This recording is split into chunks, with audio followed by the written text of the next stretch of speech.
আমার একজন ভাই আছেন এখানে, যিনি আসেন আসেন সামনে আসেন, যিনি প্রতি জুমাতে আমাদের আলোচনাগুলোকে নোট করে সামনে আসেন। সুবহানাল্লাহ পড়েন, সবাই পড়েন মাশাআল্লাহ। আমি তোমার ভাইকে চিনি না, কেমন আছেন? মাশাআল্লাহ। তোর বাড়ি কোথায়?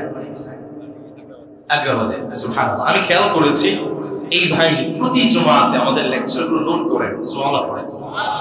আমি চাই আমাদের প্রত্যেকটা মসজিদে আমার রোল মডেল হোক। রাজি আছেন ইনশাআল্লাহ? আমি আমার ভাইয়ের জন্য ছোট্ট একটা গিফট নিয়ে এসেছি। আমি আমার ভাইকে অনুরোধ জানাবো গিফটটাকে গ্রহণ করার জন্য। প্রিয় ভাই আমার, আপনার জন্য অনেক অনেক দোয়া। আল্লাহুম্মা বারিক ফি ইলমিক ওয়া আমালিক ওয়া হায়াতিক ওয়া রিজকিক। বারাকাল্লাহু ফি হায়াতিক। বসেন, আল্লাহ আপনাকে কবুল করুন। প্রিয় ভাই আমার, আমাদের এই সমাজে একটা ক্লাব আছে, ডলফিন ক্লাব। নাম শুনেছেন? সবাই শুনেন নাই? পিছনে ভাইয়ের আওয়াজ করে বলুন, শুনেছেন? Dolphin club. আমি যতবার এই নামটা শুনেছি, হয়তো দোয়ার জন্য আমাদের কাজে জানিয়েছি, যে কোনো একটা জনহিতকর কার্যকরের জন্য আমি এই নামটা শুনেছি। আমি চাই প্রত্যেকটা সমাজে কোনো একটা ক্লাব হোক, যারা যুবকদেরকে নিয়ে কাজ করবে, ইসলামের জন্য কাজ করবে, সমাজের কল্যাণে কাজ করবে, এমন সংগঠনের দরকার আছে না? আমার ডলফিন ক্লাবের সম্মানিত সভাপতি সাহেব যিনি আছেন, আমি বিনীতভাবে অনুরোধ জানাবো সামনে চলে আসেন। আমার ভাইকে আছেন কিনা, অথবা ডলফিন ক্লাবের কোন একজন সম্মানিত সদস্য বা কোন একজন দায়িত্বশীল যদি কেউ থাকেন, দয়া করে সামনে চলে আসবেন। আমরা দোয়া করছি আল্লাহ তাআলা এই ডলফিন ক্লাবকে আজীবন ইসলামের জন্য কবুল করে পড়েন আমিন। গত রমাদানে কিন্তু এই ডলফিন ক্লাব আপনাদের জন্য কোরআনের আয়োজন করেছে, এবং এই রমাদানেও আমার ভাইরা আমার সাথে যোগাযোগ করেছে আপনাদের জন্য আয়োজন করবেন। আমরা পড়ে আমিন। আল্লাহ আপনাদের কবুল করুন। আপনাদের জন্য ছোট্ট একটা গিফট আছে আমার, আমি অনুরোধ জানাবো গ্রহণ করার জন্য। বারাকাল্লাহু ফি হায়াতিকুম। আমরা দোয়া করছি আল্লাহ তাআলা ডলফিন ক্লাব ইসলামের জন্য কবুল করে পড়ে আমিন। কুতিবা আলাল্লাযীনা মিন ক্বাবলিকুম লাআল্লাকুম তাত্তাকুন। ইন্নাল্লাহা ওয়া মালাইকাতাহু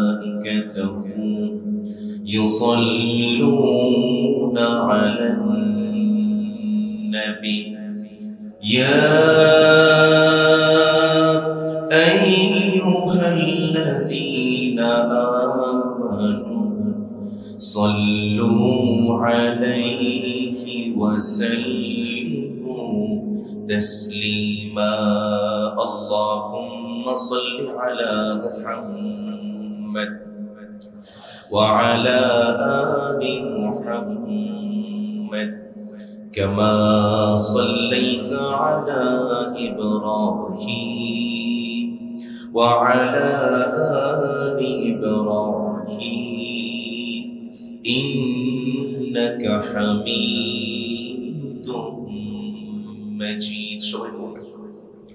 اللهم بارك على محمد وعلى آل محمد كما باركت على إبراهيم وعلى آل إبراهيم إنك حميد مجيد.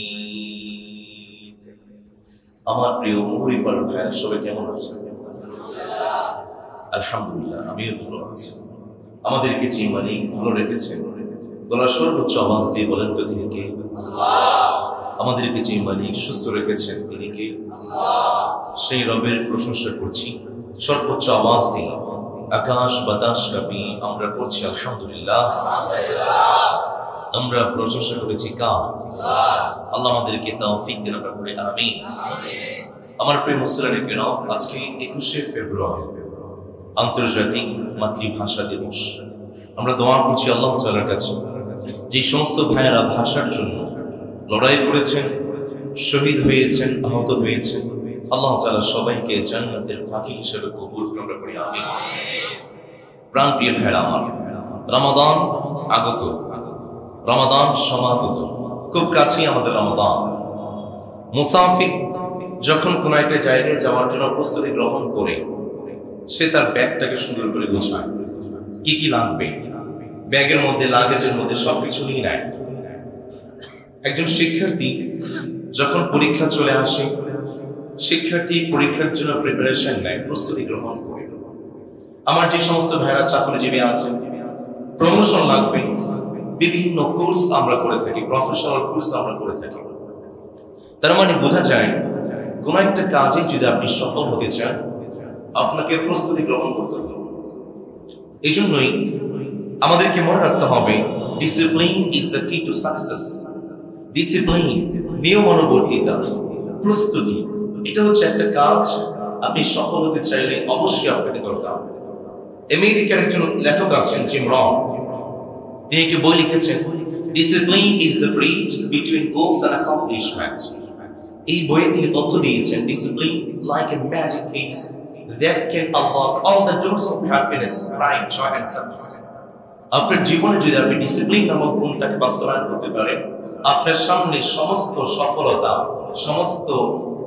সফলতার দুয়ার খুলে যায়। এই জন্য প্রিয় ভাইরা, ডিসিপ্লিন, প্রস্তুতি, এটা আমাদের জন্য দরকার আছে না? রমাদান আমাদের দরজায় কড়া নাড়ছে। প্রতি বছরই আমাদের কাছে রমাদান আসে। রমাদান আসে আর যায়।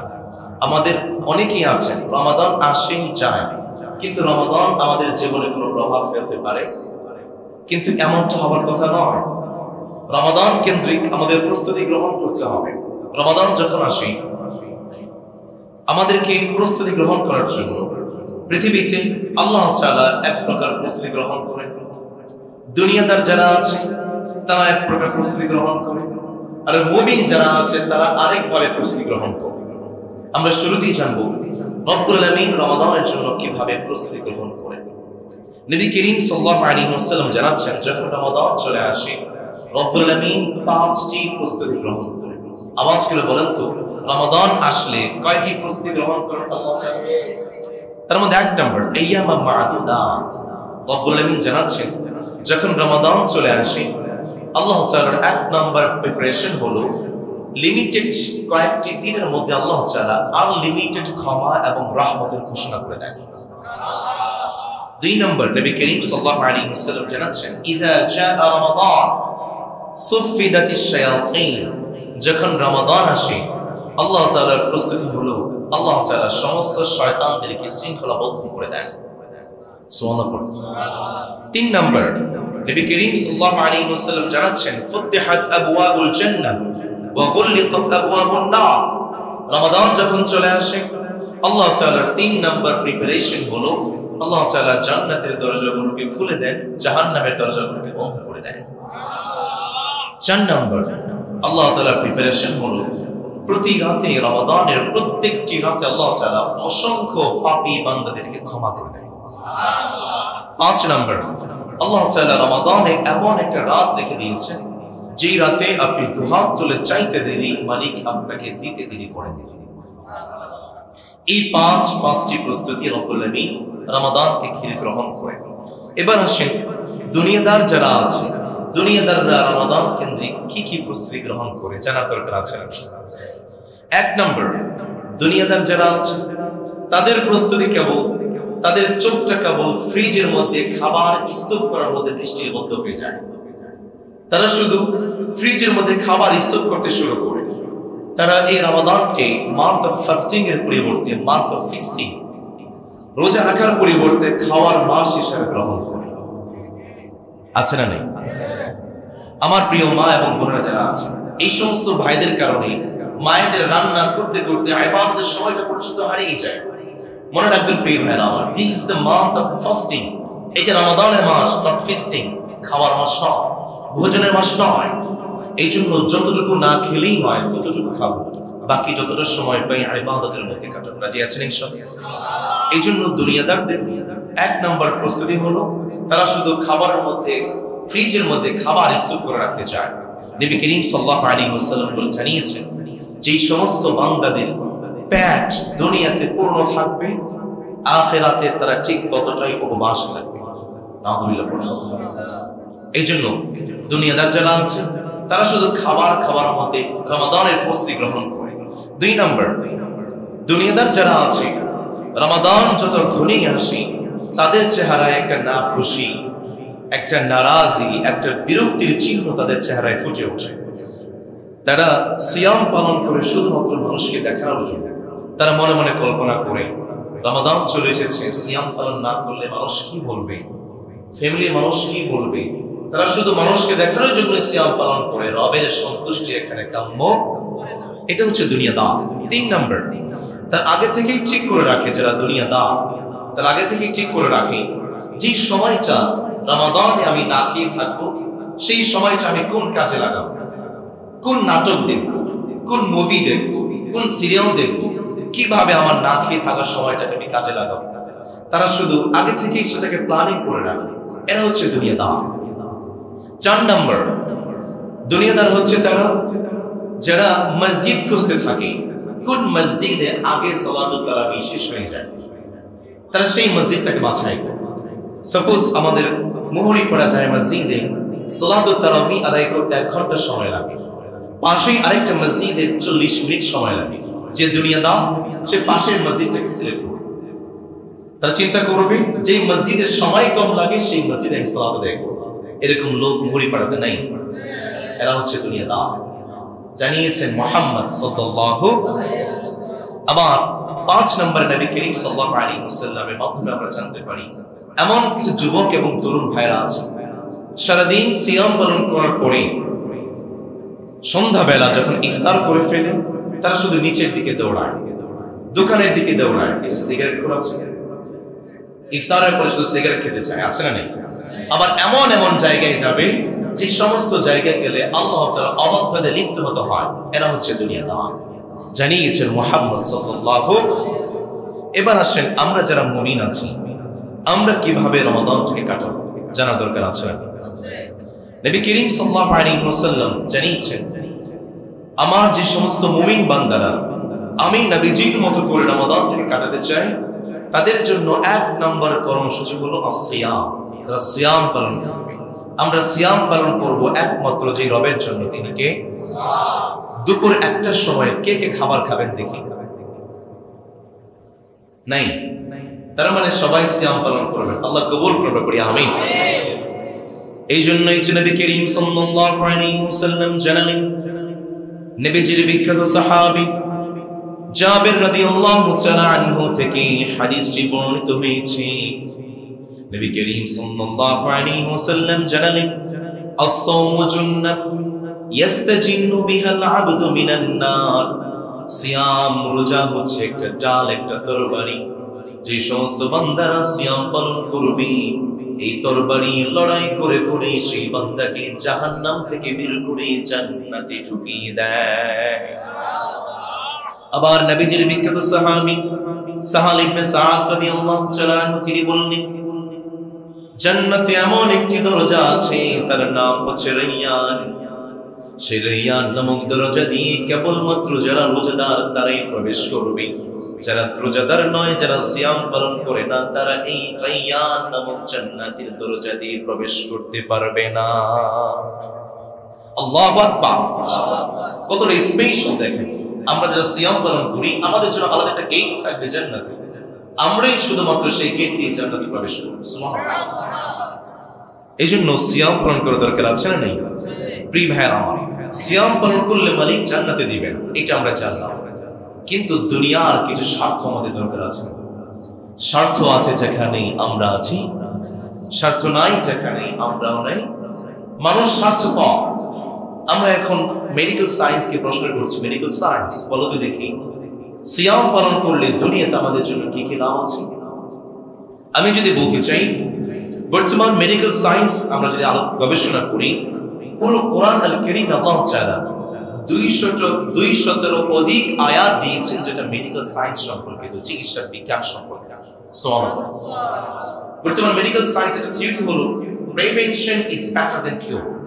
আপনি অসুস্থ হয়ে যাওয়ার আগে আপনি যেন সুস্থ থাকতে পারেন সেই জন্য আপনাকে প্রিপারেশন নিতে হবে। কি মনে করেছেন প্রিভেনশন ইজ বেটার দ্যান কিউর? এই থিওরিটা বর্তমান মেডিকেল সায়েন্স আমাদেরকে দিয়েছে। ব্যাপারটা এমন নয়। আমি যখন হাদিসটাকে গবেষণা করি, আজ থেকে 1500 বছর পূর্বে নবী করিম সাল্লাল্লাহু আলাইহি ওয়াসাল্লাম আমাদেরকে থিওরিটা শিখিয়ে দিয়েছে। Prevention is better than cure. মুসলমানদের থিওরি।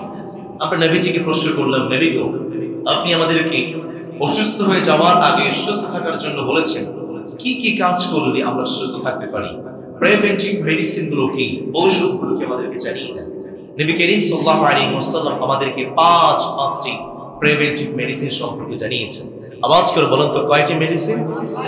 এক নম্বর হলো ঈমান। খুব ভালো করে বুঝবেন প্রিয় ভাইরা, আমার পিছনে আমার ভাই আছে, আমার পিছনে আমার বাবা আছে। আমি যখন বিপদে পড়বো, আমার 1 লক্ষ টাকা লাগবে, আমি কি চিন্তিত হব? আমার মাথায় চিন্তা আছে আমার ভাই আমাকে টাকা দেবে, আমার বাবা আমাকে টাকা দেবে, আমার মাথায় কোনো টেনশন? ঠিক এমনই ভাবে এট দ্য সেম একজন মুসলমান বান্দা, সে যখন পরিপূর্ণভাবে রবের প্রতি ঈমান আনে, আমার যা কিছু আছে সবকিছু আমার রবের উপর, আমার বিপদ, আমার আপদ, আমার মুসিবত সবকিছু আমার রবের উপরে। আমার রব যা কিছু করেন আমার মঙ্গলের জন্য করেন, আমার রব যা কিছু করেন আমার কল্যাণের জন্য করেন।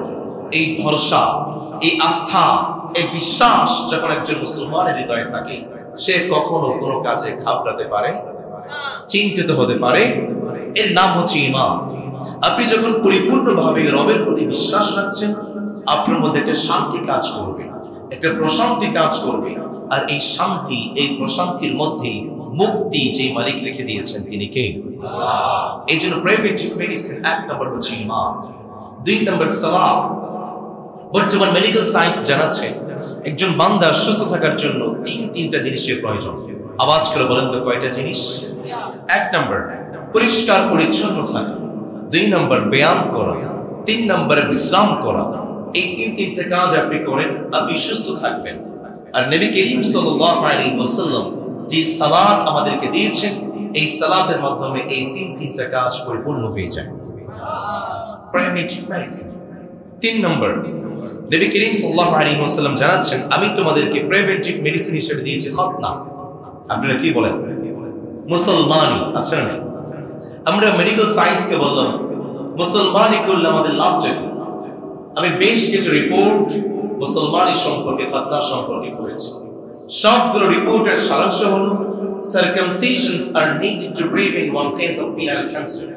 আমরা যারা পুরুষ মানুষ আছি, আমাদের কিন্তু একটা penile ক্যান্সার হয়, যৌন ক্যান্সার হয়, যার নাম হচ্ছে ফাইমোসিস প্যারাফাইমোসিস। এই ক্যান্সারের সংক্রমণের সংখ্যা হচ্ছে হিন্দুস্তানে, ভারতে 10%। ভারতে 10% মানুষের মধ্যে এই ফাইমোসিস প্যারাফাইমোসিস ক্যান্সার আছে। শ্রীলঙ্কাতে 13.6% মানুষ এই ক্যান্সার আক্রান্ত। চীনে 18% মানুষ এই ক্যান্সার আক্রান্ত। কিন্তু আপনারা জানলে অবাক হবেন, গত 42 বছরে বাংলাদেশে একজন মুসলমানও এই ক্যান্সার আক্রান্ত হয়। নিয়ামতটা কার? এই জন্য প্রিভেন্টিভ মেডিসিন খতনা দিয়েছেন যে মালিক, তিনি কে? 4 নম্বর নবী করিম সাল্লাল্লাহু আলাইহি ওয়াসাল্লাম আমাদেরকে প্রিভেন্টিভ মেডিসিন দিয়েছেন মায়ের দুধ। নবী করিম সাল্লাল্লাহু আলাইহি ওয়াসাল্লামের মাধ্যমে জানতে পারি, যখন একজন সন্তান জন্মগ্রহণ করে সর্বপ্রথম মায়ের বুকে যে দুধটা আসে, সেই দুধের কি নাম আপনারা দিয়েছেন? শাল দুধ। বিজ্ঞানের ভাষায় তাকে বলা হয় কোলেস্ট্রল। এই কোলেস্ট্রলে আল্লাহ তাআলা স্নেহ শর্করা কম দিয়েছেন, খনিজ, লৌহ, আমিষের পরিমাণটা বাড়িয়ে দিয়েছেন, যেটা একজন শিশুর বর্ধনের ক্ষেত্রে অত্যন্ত সহায়ক। সুবহানাল্লাহ। আবার বর্তমান মেডিকেল সায়েন্স জানাচ্ছে এই শাল দুধ, মায়ের দুধ বাচ্চাদের জন্য অ্যান্টিবায়োটিকের মতো কাজ করে। যে সমস্ত বাচ্চারা শাল দুধ খায়, মায়ের দুধ খায়, তাদের অ্যালার্জি কম হয়, ব্যাকটেরিয়া কম হয়, ভাইরাস জনিত রোগ কম হয়, ডায়রিয়া কম হয়, যক্ষা কম হয়, হার্টের সমস্যা হয় না। আর যে সমস্ত বাচ্চারা মায়ের দুধ খায় না, তাদের ডায়রিয়া হওয়ার প্রকোপ 30 গুণ বেড়ে যায়। এই জন্য প্রিয় ভাইরা, প্রিভেন্টিভ মেডিসিন হিসেবে আল্লাহ তাআলা 4 নম্বরে দিয়েছেন মায়ের দুধ। নিয়ামতটা যে মালিক দিয়েছেন তিনি কে? 5 নম্বরে প্রিভেন্টিভ মেডিসিন হিসেবে আল্লাহ তাআলা দিয়েছেন সিয়াম। সুবহান বলবেন না? এই জন্যই রব্বুল আমিন কত সুন্দর করে চমৎকার করে বললেন, বান্দা শোনো শোনো, ইয়া আইয়ুহাল্লাযীনা আমানু কুতিবা আলাইকুমুস সিয়াম কামা কুতিবা আলাল্লাযীনা মিন ক্বাবলিকুম লাআল্লাকুম তাত্তাকুন। রব্বুল আমিন কত সুন্দর করে বললেন, বান্দা শোনো শোনো, তোমাদেরকে আমি সিয়ামটা দিলাম, রমাদানটা দিলাম, শুধু তোমাদের উপরে দিয়েছি ব্যাপারটা এমন নয়। আদম আলাইহিস সালাম থেকে শুরু করি বিশ্বনবী মুহাম্মদ রাসূলুল্লাহ পর্যন্ত যত নবী যত আম্বিয়া کرام এসেছেন সবার উপরে যে মানিক সিয়ামটাকে ফরজ করেছেন তিনি কে? কিন্তু আমাদের মতো এক মাস সিয়াম ফরজ ছিল না। আদম আলাইহিস সালাম থেকে নূহ আলাইহিস সালাম পর্যন্ত প্রতি আরবি মাসের 13, 14, 15 তিনটা দিন সিয়াম ফরজ ছিল। ইহুদিদের প্রতি মালিক 10 মুহররম সিয়ামটাকে ফরজ করলেন। সপ্তাহে প্রতি শনিবার সিয়াম রাখা ফরজ করে দিলেন। মুসা আলাইহিস সালাম যখন তাওরাতটা আনবেন, তাওরাত আনার পূর্বে মুসা আলাইহিস সালাম 40 দিন লাগাতার সিয়াম পালন করেছিলেন। তার শরণার্থী মালিক ইহুদিদের প্রতি 40 দিন সিয়ামটাকে ফরজ করে দিয়েছেন। ঈসা আলাইহিস সালাম যখন ইনজিল আনবেন, ইনজিল আনার আগে 40 দিন সিয়াম পালন করলেন।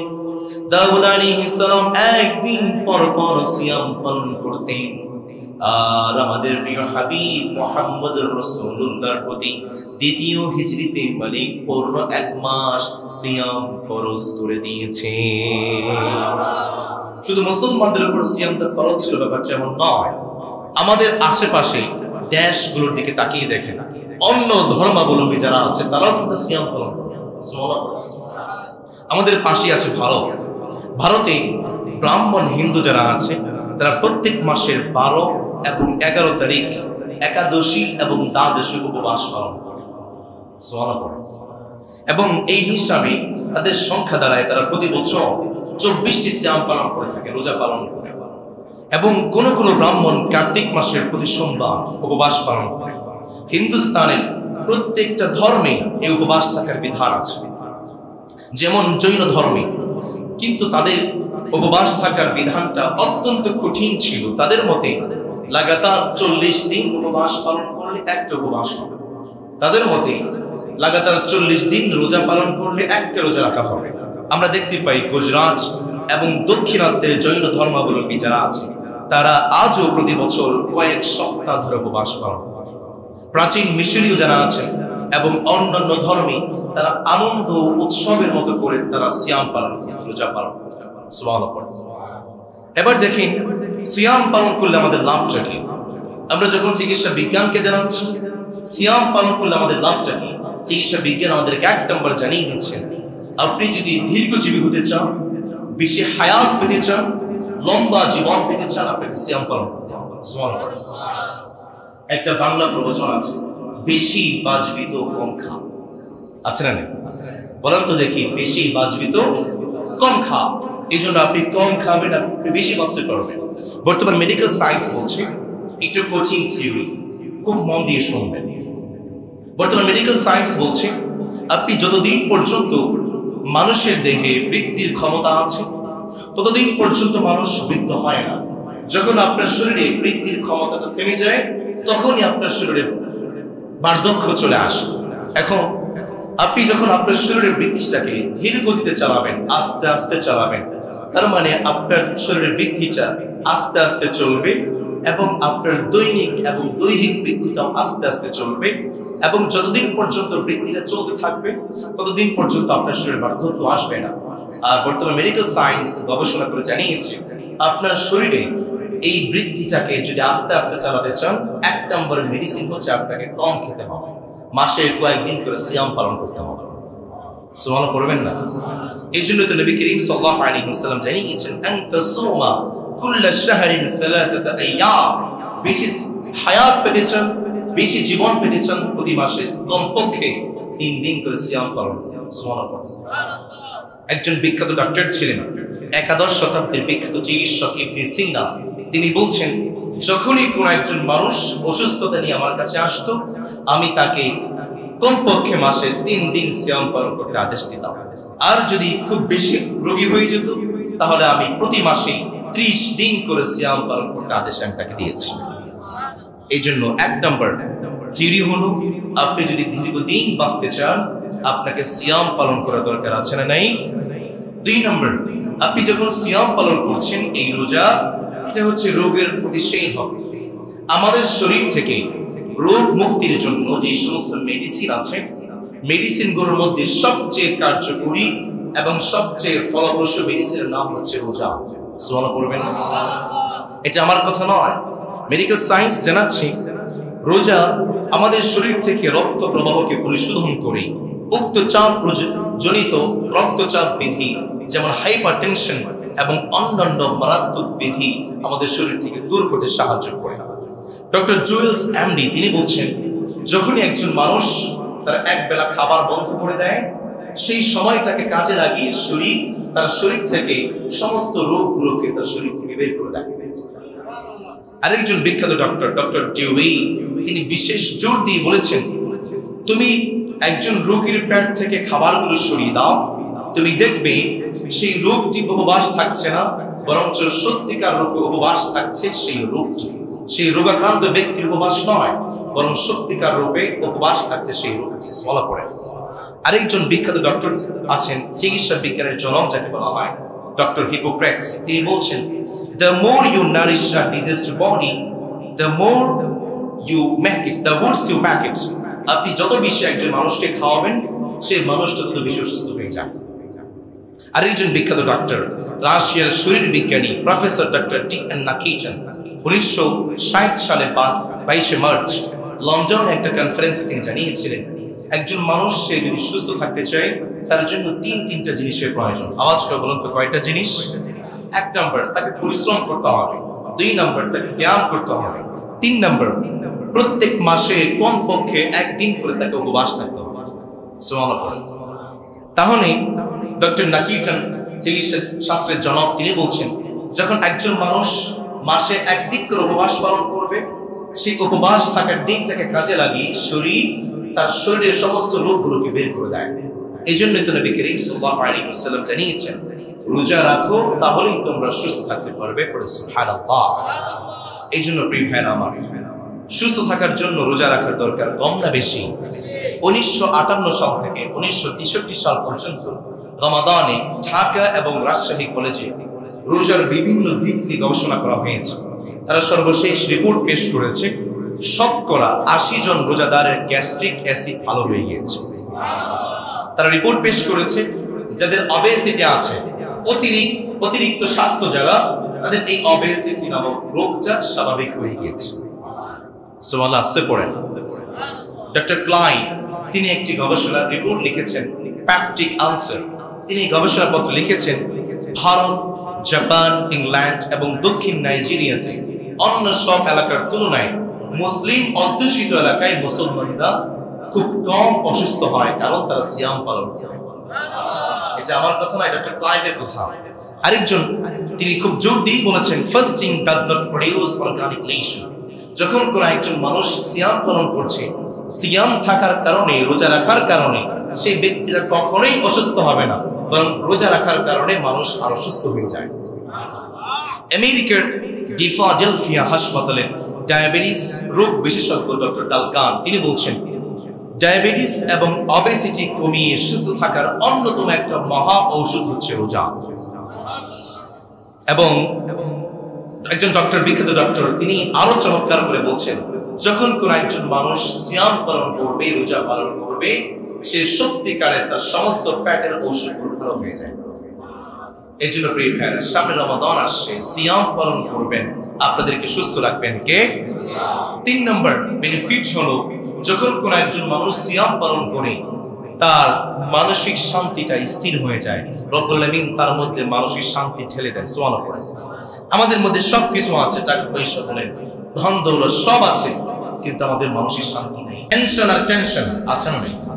টেনশনের কারণে যে সমস্ত রোগ আমাদের মধ্যে হয়, তার মধ্যে অন্যতম হচ্ছে psychosomatic, hyperthyroidism, neurodermatitis, peptic ulcer, পিউমেট্রেট আর্থ্রাইটিস, এসেনশিয়াল উচ্চ রক্তচাপ, হাঁপানি, আলসারেটিভ কোলাইটিস। এই সমস্ত রোগ টেনশনের কারণে হয়। নবী করিম সাল্লাল্লাহু আলাইহি ওয়াসাল্লাম জানিয়েছেন, আপনি যখন সিয়াম পালন করবেন, এই সমস্ত রোগ থেকে মালিক আপনাকে বাঁচিয়ে দেন। আর আসতে পড়ে সুবহানাল্লাহ। এই জন্য সিয়াম পালন করা দরকার আছে না নেই? একজন অমুসলিমের ঘটনা আপনাদেরকে শোনাই। আমেরিকান একজন অমুসলিম, তার পাশে একজন মুসলমান ভাই বসবাস করে। মুসলমান ভাই হঠাৎ করে খেয়াল করলেন তার পাশেই যে অমুসলিম ভাই বসবাস করে তিনি মাসে কয়েকদিন সিয়াম পালন করছেন। মুসলিম ভাই প্রশ্ন করলেন, what are you doing? You are not a Muslim. তুমি তো মুসলমান নও। Why are you fasting? তুমি কেন সিয়াম পালন করছো? অমুসলিম ভাই জবাব দিচ্ছেন, আমি গবেষণা করে দেখেছি একজন মানুষ সে যদি সুস্থ থাকতে চায় তাহলে প্রত্যেক মাসে কমপক্ষে কিছুদিন তাকে উপবাস থাকতে হয়। আমি দেখেছি যখন একজন মানুষ সুস্থ থাকতে চায় প্রত্যেক মাসে কমপক্ষে কয়েকদিন উপবাস থেকে তার ডাইজেস্টিভ সিস্টেমটাকে খালি রাখতে হয়। এর মাধ্যমে তার ডাইজেস্টিভ সিস্টেম হজম শক্তি বেড়ে যায় এবং মানুষটা আরো আগের চেয়ে শক্তিশালী হয়ে যায়। এই জন্য আমি এবং আমার স্ত্রী সিদ্ধান্ত নিয়েছি কমপক্ষে 3 দিন করে আমি উপবাস থাকবো। মুসলমান ভাই তিনি জবাব দিচ্ছেন, তুমি যেটাকে ডায়েট কন্ট্রোল বলছো এই বিধানটা তো আমাদের প্রিয় হাবিব আজ থেকে 1500 বছর পূর্বে আমাদেরকে শিখিয়ে দিয়েছে। যখন সেই অমুসলিম ভাইটি শুনেছেন তিনি রোজার মধ্যে গবেষণা শুরু করলেন। গবেষণা করতে করতে তিনি কালা ব্যাপারে মুসলমান হয়ে গিয়েছেন। আরেকজন আপনার নাম শুনেছেন চন্দ্রগুপ্তের অজিত চাণক্য, তিনি একটি বই লিখেছেন অর্থশাস্ত্র নামে। অর্থশাস্ত্র নামে সেই বইটিতে এই চাণক্য তিনি লিখেছেন, আমি উপবাস থেকে বাঁচতে শিখেছি, আমি উপবাস থেকে উঠতে শিখেছি, আমি ক্ষুধার্ত পেটে শত্রুর চক্রান্ত ব্যর্থ করে দিয়েছি। মহাত্মা গান্ধীর নাম আপনারা শুনেছেন, দাস্তানে গান্ধী একটি বই আছে, সেই বইতে ফিরোজ রাজ তিনি লিখছেন মহাত্মা গান্ধী তিনি কিন্তু সিয়াম পালন করতে বড্ড পছন্দ করতেন। তিনি বলছেন মানুষ খাবার খেয়ে নিজের দেহটাকে ভারী করে ফেলে, এরকম ভারী অলস দেহ দুনিয়ার কোনো কাজে আসে না। সুতরাং তোমরা যদি দুনিয়াবি কোনো কাজে আসতে চাও, মানুষের কল্যাণে আসতে চাও, উপবাস থাকো, সারাদিন না খেয়ে থাকো, আর সন্ধ্যাবেলা তোমরা বকরির দুধ দিয়ে উপবাস ভঙ্গ করো। এটা আমার কথা নয়, মহাত্মা গান্ধী যিনি অহিংসা আন্দোলনের প্রধান ছিলেন তিনি এই কথা বলেছেন। অক্সফোর্ড বিশ্ববিদ্যালয়ের মুখপাত্র প্রফেসর মোরব্রান তিনি বলছেন, আমি ইসলাম সম্পর্কে যতদূর গবেষণা করেছি আমি দেখেছি ইসলাম যদি মুসলমানদেরকে রোজা ছাড়া অন্য কোনো বিধান না দিত, শুধুমাত্র রোজার বিধান যেটা ইসলাম মুসলমানদেরকে দিয়েছে এটা ছাড়া অন্য কোনো বিধান যদি মুসলমানদেরকে না দিত, এরপরও মুসলমানরা শুকরিয়া আদায় করে শেষ করতে পারত না। তিনি বলছেন বিষয়টি নিয়ে আমি আরেকটু গভীরভাবে পরীক্ষা নিরীক্ষা শুরু করলাম। আমি আমার পেটে কিছুটা অসুস্থতা বোধ করছিলাম, আমার পেটে বিভিন্ন পাকস্থলীর রোগে আমি আক্রান্ত হয়েছিলাম। আমি প্র্যাকটিক্যালি বাস্তবায়ন করার জন্য পরীক্ষা নিরীক্ষা করার জন্য আমি মাসে কয়েকদিন করে সিয়াম পালন করতে শুরু করলাম। আমার বেশি সময় লাগে নাই, মাত্র 6 মাসে আমার সমস্ত পেটের রোগ ভালো হয়ে গেছে। প্রফেসর মোরব্রান অক্সফোর্ড বিশ্ববিদ্যালয়ের মুখপাত্র তিনি এই কথা বলেছেন। পোল্যান্ডের একজন বিশিষ্ট পাদ্রী পোপ ইলকগর তিনি বলছেন, যখনই কোনো একজন মানুষ খ্রিস্ট ধর্মের কোনো একজন মানুষ আমার কাছে আসে, যখনই কোনো একজন রোগী আমার কাছে আসে, আমি সর্বপ্রথম তাকে 3 দিন সিয়াম পালন করতে আদেশ দিয়ে দিই। সুবহানাল্লাহ পড়বেন না? ক্যামব্রিজের ডাক্তার লুথার জিন তিনি বলছেন, মানুষের পেটের মধ্যে যে অসুস্থতা আছে এই অসুস্থতা থেকে যদি মুক্তি পেতে চায় সবচেয়ে মহা ঔষধ হচ্ছে রোজা। সিগমন্ড নারায়ণ তিনি বলছেন, মানুষ যদি সিয়াম পালন করে, রোজা পালন করে, উপবাস থাকে, সেই মানুষটা কখনোই মানসিক কষ্টতে ভুগতে পারে না, মানসিক কোনো অসুখে তিনি ভুগতে পারেন না। সুবহানাল্লাহ পড়েন। পাকিস্তানে বিদেশিরা একবার রিপোর্ট করতে এসেছিলেন। পাকিস্তানে, আমেরিকা থেকে, ইংল্যান্ড থেকে এবং জার্মান থেকে একদল চীন চিকিৎসা বিজ্ঞানী তারা পাকিস্তান এসেছিলেন একটা রিপোর্ট করার জন্য, জরিপ করার জন্য। সর্বশেষ রিপোর্ট শেষে তারা বলেছেন, মুসলমানরা যেহেতু নামাজ আদায় করে, রমাদানে অধিক পরিমাণে সিয়াম পালন করে, অজু পালন করে, তার কারণে মুসলমানদের মাঝে নাক, কান এবং গলার অসুখ কম হয়। আল্লাহু আকবার। এই জন্য প্রিয় ভাইরা আমার, আমি বিভিন্ন বিজ্ঞানীদের একটা রিপোর্ট আপনাদের সামনে পেশ করছি। এটা আমার কথা নয়, নবীজির কথা নয়, বর্তমান মেডিকেল সায়েন্সের কথা। এই জন্য সিয়াম পালন করবেন, যে মালিক আপনাদেরকে সুস্থ রাখবেন তিনি কে? এই জন্য রমাদানে আমাদের 1 নম্বর কর্মসূচি হলো আমরা সিয়াম পালন করবো। রাজি আছেন ইনশাআল্লাহ? 2 নম্বর, নবী করিম সাল্লাল্লাহু আলাইহি ওয়াসাল্লাম জানিয়েছেন, আমার যে সমস্ত মুমিন বান্দারা আমি নবীর মতো করে সিয়াম এর মাসটাকে উদযাপন করতে চাই, রমাদানের মাসটাকে উদযাপন করতে চাই, তাদের জন্য 2 নম্বর কর্মসূচি হলো নিয়া। যখন একজন মুমিন বান্দা মান সামা রমাদান ঈমানান ওয়া ইহতিসাবান গফির লাহু মা তাকদ্দামা মিন যামবি, যখন কোন একজন মুমিন বান্দা মনের মধ্যে বিশ্বাস নিয়ে ঈমান নিয়ে সিয়াম পালন করে তার পূর্বের সমস্ত গুনাহগুলোকে মালিক মাফ করে দেয়। এজন্য সিয়াম পালন করা দরকার আছে না নাই? 3 নম্বর, আমার যে সমস্ত মুমিন ভাইয়েরা নবীজির মতো করে রমাদানকে উদযাপন করতে চান, কোরআন তিলাওয়াত করতে হবে। আওয়াজ করে বলেন তো দেখি, কি তিলাওয়াত করতে হবে? নবী করিম সাল্লাল্লাহু আলাইহি ওয়াসাল্লামকে বললাম, নবী গো, রমাদানে কেন আমরা বেশি বেশি কোরআন তিলাওয়াত করব বলেন? নবী করিম সাল্লাল্লাহু আলাইহি ওয়াসাল্লাম সুন্দর করে বললেন, বান্দা, এই সেই রমাদান, এই রমাদানে যে মানি কোরআনটাকে নাজিল করেছেন তিনি কে? রব্বুল আমিন সুন্দর করে বললেন, শাহরু রমাদানাল্লাযী উনজিলা ফীহিল কুরআন হুদাল লিন্নাসি ওয়া বাইনাতিন মিনাল হুদা ওয়াল ফুরকান। নবী করিম সাল্লাল্লাহু আলাইহি ওয়াসাল্লাম জানালেন, বান্দা শোনো শোনো, এই সেই রমাদান, এই রমাদানে যেই মালিক কোরআন নাযিল করেছেন তিনি কে? আমরা বললাম, মালিক রমাদানে কোন দিন, কোন মাসে, কোন রাতে কোরআনটাকে নাযিল করেছেন বলেন? নবী করিম সাল্লাল্লাহু আলাইহি ওয়াসাল্লাম সুন্দর করে বললেন, যারা পারেন সবাই পড়বেন, ইন্না আনজালনাহু ফি লাইলাতিল কদরি ওয়া মা আদরাকা মা লাইলাতুল কদর।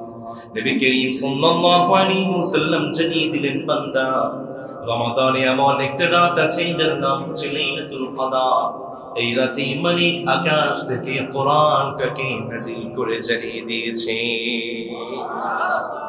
আমরা আল্লাহর হাবিবকে বললাম, নবী গো, কোরআনটা কিভাবে নাযিল করা হয়েছে? নবীজি জানালেন, দুইটা পদ্ধতিতে কোরআন নাযিল করা হয়েছে। আমার প্রিয় ভাইরা, যদি বুঝে থাকেন বলেন তো দেখি, কয় পদ্ধতিতে কোরআন নাযিল হয়েছে? আওয়াজ করে বলেন, কয় পদ্ধতি? তার মধ্যে 1 নম্বর, মালিক লৌহে মাহফুজ থেকে পুরো কোরআনটাকে বাইতুল ইজ্জাতে নাযিল করলেন। 2 নম্বরে বাইতুল ইজ্জা থেকে অল্প অল্প করে প্রয়োজন মাফিক দীর্ঘ 23 বছরে নবীজির কাছে নাযিল করেছেন। আর জানিয়ে দিয়েছেন, বান্দা শোনো শোনো, কিয়ামতের দিন 2টা আমল তোমাদের জন্য সুপারিশ করবে। তার মধ্যে 1 নম্বর আল কোরআন, যে বান্দা কোরআন তিলাওয়াত করে। 2 নম্বর আসিয়াম, যে বান্দা সিয়াম পালন করে। এই দুইটা আমল কিয়ামতের দিন বান্দার নাম ধরে ধরে সুপারিশ করে করে বান্দাকে জাহান্নাম থেকে জান্নাতে ঢুকিয়ে দেয়। এজন্য কোরআন তিলাওয়াত করা দরকার আছে না নেই? নবী করিম সাল্লাল্লাহু আলাইহি ওয়াসাল্লাম জানিয়েছেন, রমাদানে নবীজি খুব বেশি কোরআন তিলাওয়াত করতেন। নবীকে প্রশ্ন করলেন, নবী গো, কেন আপনি রমাদানে খুব বেশি কোরআন তিলাওয়াত করেন? নবীজি জানাচ্ছেন, রমাদানে জিবরিল খুব বেশি আমার কাছে আসতেন, আমিও জিবরিলকে কোরআন শোনাই, জিবরিল আমাকে কোরআন শোনায়। আল্লাহু আকবার।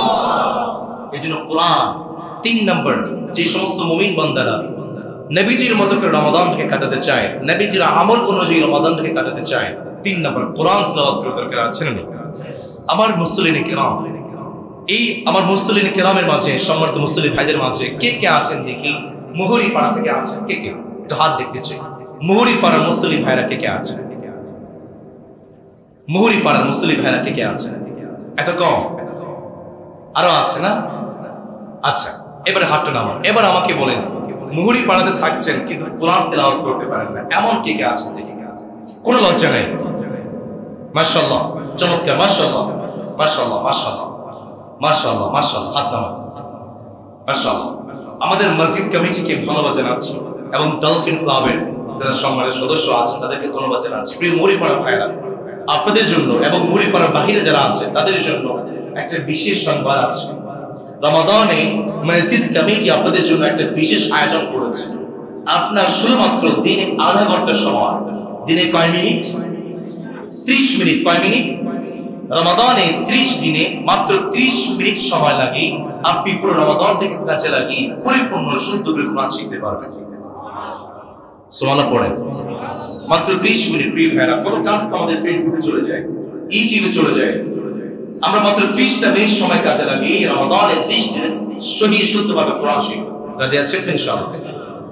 প্রিয় আমার মসজিদ কমিটির ভাইরা যারা আছেন, ডলফিন ক্লাবের সদস্য যারা আছেন, এই সমস্ত ভাইদেরকে ধরে ধরে বলো মসজিদে নিয়ে আসবেন, কোরআনটা শিখিয়ে ছাড়বেন। দায়িত্বটা আমাদেরকে যে মালিক দিয়েছেন তিনি কে? এই জন্য প্রিয় ভাইরা আমার কোরআন শিখতে হবে। রাজি আছেন তো ইনশাআল্লাহ?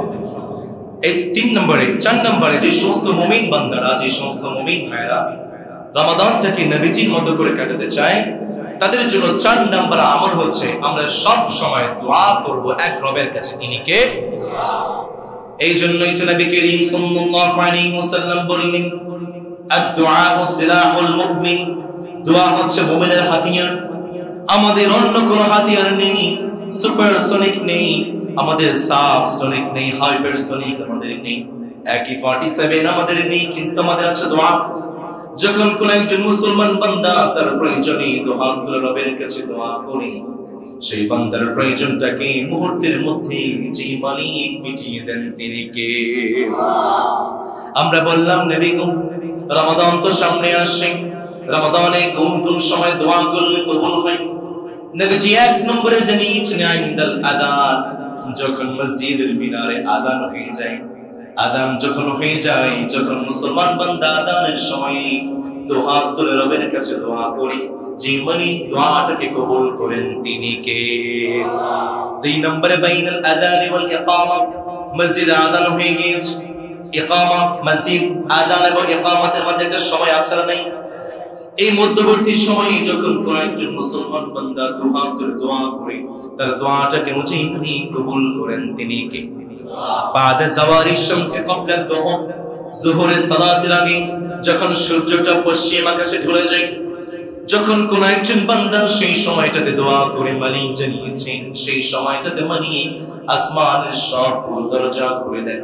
বান্দা দোয়া করতে দেরি হয়, মালিক কবুল করতে এক মুহূর্ত বিলম্ব করেন না।